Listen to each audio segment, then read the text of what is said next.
Et bon, Jamie qui sort, on va se faire le débrief de ce dégueulasse match de OGC Nice Angers face à la boutique du stade. Match dégueulasse, j'ai envie de te dire. Match où on relance encore une équipe 18e du championnat avant de commencer le match. Et on n'oublie pas le partenariat. La vidéo est sponsorisée par OneFootball, l'application numéro 1 mondiale sur le football, 100% gratuite, disponible sur iOS et Android, que tu peux télécharger directement en lien dans ma description. C'est-à-dire que tu vas dans ma description, tu cliques sur le lien, du coup ça va te faire quitter la vidéo, mais après tu pourras revenir, tu télécharges l'application, tu reviens sur ma vidéo, on se régale, on se fait le petit débrief même s'il n'y a pas grand chose à dire de la vidéo sur le match, tu as compris, et puis après tu vas pouvoir, avec cette application, bien sûr, quand tu l'as téléchargée et installée, tu vas pouvoir la personnaliser aux couleurs de l'OGC Nice, puisque tu personnalises l'application selon le club que tu supportes. Et puis tu pourras après regarder les stats individuelles de chaque joueur, les stats de l'équipe. Tu vas pouvoir élire aussi le joueur du match, bien évidemment. Et en plus de ça, sur OneFootball, tu peux regarder les matchs en live streaming. C'est 100% légal et c'est 100% gratuit. Tu vas directement dans le lien dans ma description, tu télécharges l'application et maintenant on se fait le débrief. Et c'est parti pour le débrief, les amis, de ce match. Que dire de ce match, vraiment pas grand chose, en tout cas sur le contenu et la qualité qu'a pu apporter l'OGC Nice. Et déjà dès la 9e seconde de jeu, Jean-Claire Todibo se fait expulser par monsieur De Chépi. Alors pour moi personnellement, dites-le en commentaire les amis, pour moi, le carton rouge, il n'y est pas, clairement. Il y a un excès d'engagement, c'est vrai. C'est pas le dernier défenseur, donc le carton rouge, il n'est pas mérité. À la limite, tu mets un carton jaune pour déjà montrer que tu es le patron sur le terrain. Mais le carton rouge, clairement, il n'est pas mérité. Et surtout, moi, pourquoi j'en veux à M. De Chépi, c'est que derrière, il va vouloir rééquilibrer la balance en mettant un carton rouge à Sofiane Boufal de Angers. Mais le carton rouge sur Sofiane Boufal, j'ai regardé les images, il n'est pas mérité non plus. Donc il y a eu un gros problème d'arbitrage sur ce match et encore une fois on voit, on va dire, le professionnalisme de l'arbitrage français en Ligue 1. Et après on s'étonne qu'on n'a pas d'arbitre français pour la Champions League, pour l'Europa League ou encore pour l'Europa Conference League. Ensuite, le match, tu commences déjà le match à 10 contre 11. Mais après, est-ce qu'on doit s'en référer à cette infériorité numérique? Est-ce qu'on peut dire que le match a été mauvais par rapport à l'expulsion de Jean-Claire Todibo?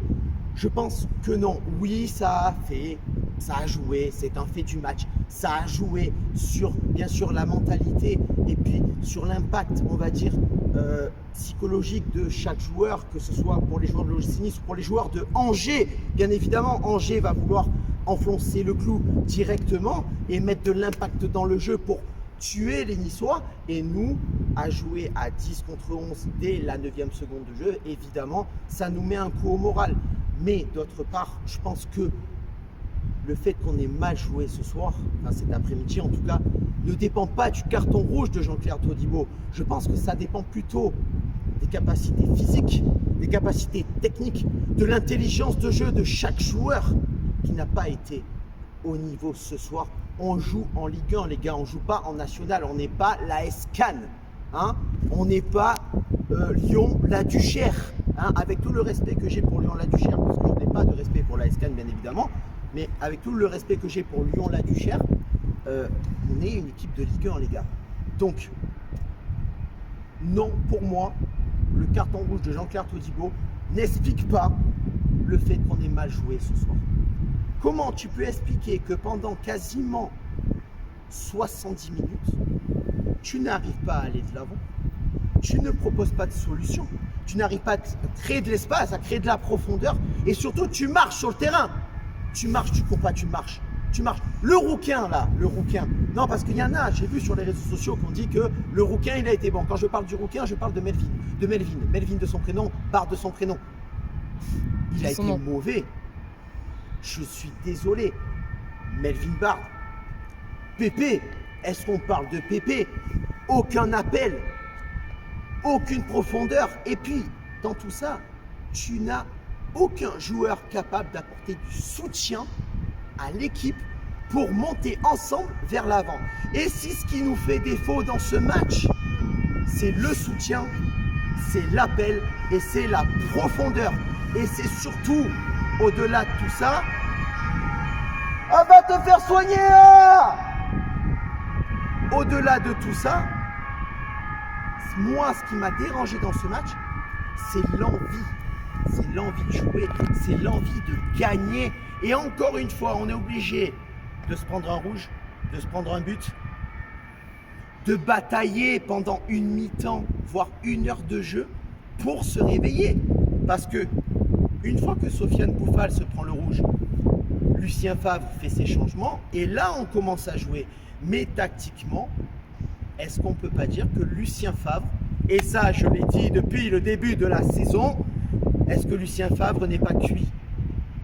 Mais est-ce qu'il n'était pas cuit déjà avant d'arriver au club?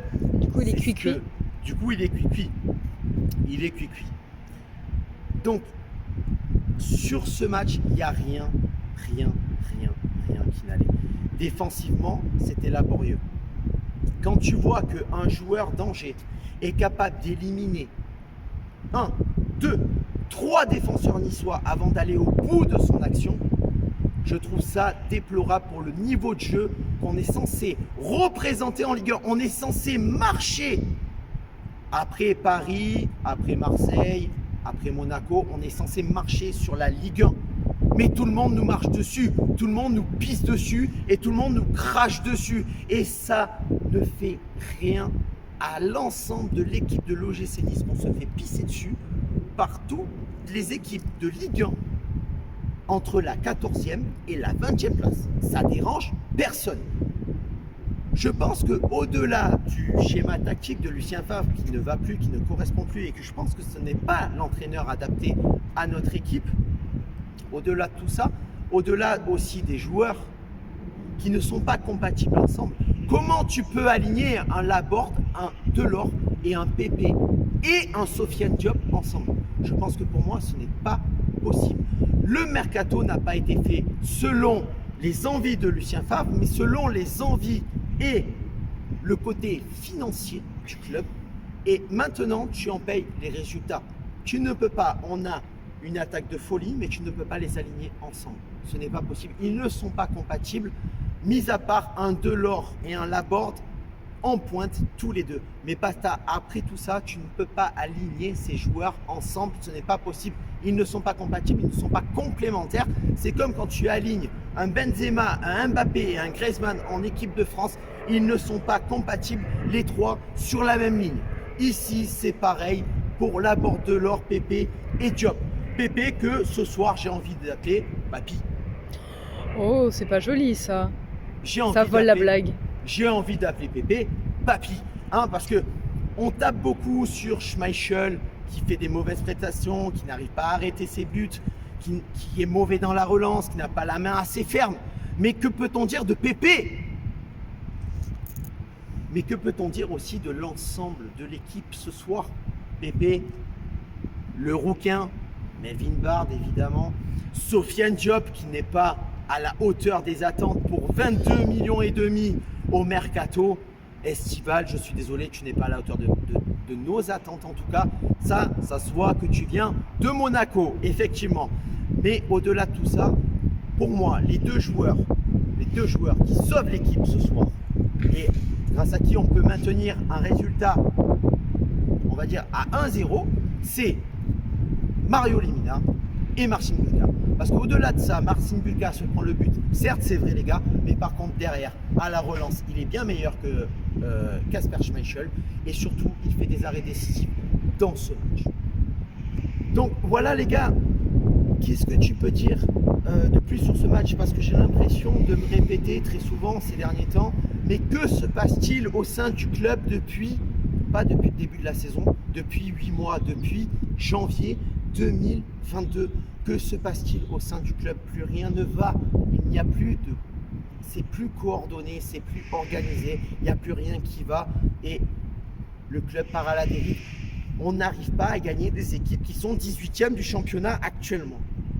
Et derrière, tu vas bientôt jouer le PSG, tu vas jouer en Europa Conference League le Slovako, où tu vas faire la double confrontation directement.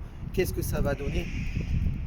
Je pense que une réelle remise en question est à faire au sein du staff, au sein du board et au sein de la plus haute direction de l'OGC Nice pour pouvoir remonter le niveau de cette équipe, parce que à l'heure qu'il est, on n'y est pas du tout. Sur ce, Amit Nissart, ciao viva la Bayeta. Hey!